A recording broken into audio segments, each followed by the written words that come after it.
À São Paulo, les embouteillages font partie du paysage. Rien de nouveau de ce côté-là, mais ce qui change en revanche, c'est que dans ces files de voitures, il y a de plus en plus de véhicules blindés.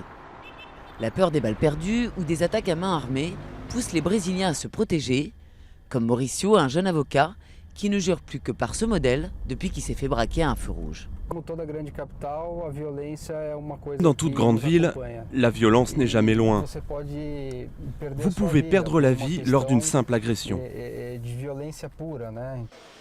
Avec un marché qui pèse 245 millions de dollars par an, le Brésil est devenu le numéro 1 du secteur.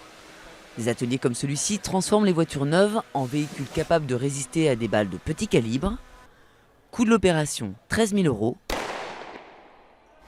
Une autre option plus économique, s'offrir une voiture blindée d'occasion.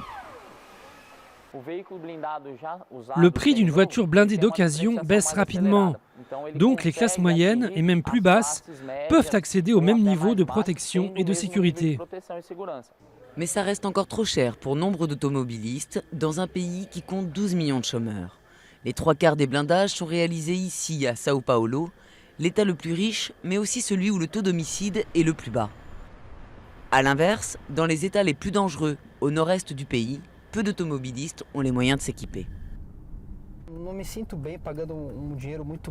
Vous vous sentez différent. Dans un pays du tiers-monde, les gens se différencient par leur puissance économique. Et c'est triste.